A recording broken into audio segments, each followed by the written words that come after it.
Hello friends, ഇനി വരാൻ പോകുന്ന ഒരു അപ്കമിങ് എപ്പിസോഡിലേക്ക് എല്ലാവർക്കും സ്വാഗതം. നികേഷിന്റെ അമ്മയെ വീട്ടിൽ കയറ്റിയതിനു ശേഷം ഭാസ്കരൻ പറയുന്നുണ്ട്, അവൾ ചതിയെത്തിയാണ്, അവൾ എല്ലാവരെയും പറ്റിക്കും, എല്ലാവരെയും ചതിക്കും, നിങ്ങൾ വെറുതെ വിശ്വസിക്കാൻ നിൽക്കണ്ട, ഇപ്പോൾ തന്നെ ഇറക്കി വിട്ടോന്നൊക്കെ പറഞ്ഞിട്ട് ഓരോന്ന് പറയാണ് ഭാസ്കരൻ. പിന്നീട് ഒരിക്കലും നമ്മുടെ നിധി ഭാസ്കരനെ വിളിച്ചുകൊണ്ട് പോവാണ് ഒരു അമ്പലത്തിക്ക്. അപ്പോൾ അമ്പലത്തിൽ വെച്ച് നമ്മുടെ നിധി ഭാസ്കരന്റെ അടുത്ത് ചോദിക്കുന്നുണ്ട്, അച്ഛന് എന്തൊക്കെയോ അറിയാം, അച്ഛൻ ഞങ്ങളിൽ നിന്ന് മറച്ചു പിടിക്കുകയാണ്, അതെന്താന്നൊക്കെ ചോദിക്കാണ്. നികേഷിനെ കുറിച്ചുള്ള സത്യം എന്താണെന്നൊക്കെ ചോദിക്കാണ് നമ്മുടെ നിധി. അപ്പൊ നികേഷിന്റെ അമ്മയാണെങ്കിൽ ഹരീഷിന് ബിസിനസ് തുടങ്ങാൻ എടുത്തു വെച്ച പണമൊക്കെ മോഷ്ടിക്കുന്നുണ്ട്. അപ്പൊ അതിനുശേഷമാണ് നമ്മുടെ നിധിക്കൊക്കെ ഇങ്ങനെ സംശയം തോന്നുന്നത്.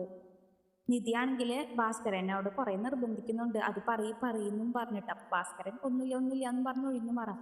അപ്പോൾ വീണ്ടും വീണ്ടും ഇങ്ങനെ ചോദിക്കാണ് നമ്മുടെ നിധി. അങ്ങനെ ഭാസ്കരൻ പറയാണ്, അവൻ്റെ അമ്മയുമായി എനിക്ക് യാതൊരു ബന്ധവുമില്ല, എൻ്റെ ഭാര്യയും അല്ല, ഞങ്ങൾ കല്യാണം കഴിച്ചിട്ടില്ല എന്ന് പറയാം.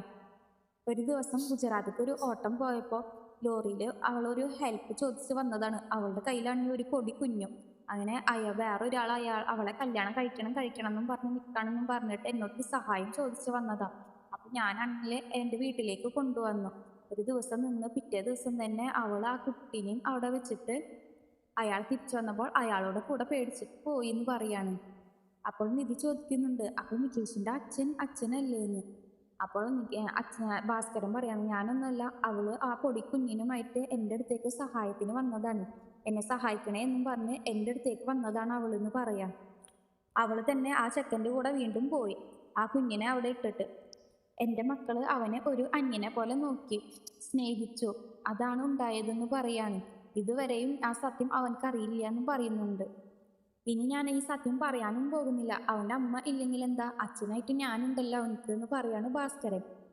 അപ്പോൾ ഇത് കേൾക്കുമ്പോൾ നമ്മുടെ നിധിക്കാണെങ്കിൽ ഭാസ്കരനെ നികേഷ് തല്ലാൻ ഒങ്ങിയതും ചീത്ത പറയുന്നത് ദേഷ്യപ്പെടുന്നതൊക്കെ ആലോചിച്ച് കരയാണ് ഭാസ്കരൻ്റെ അടുത്ത്.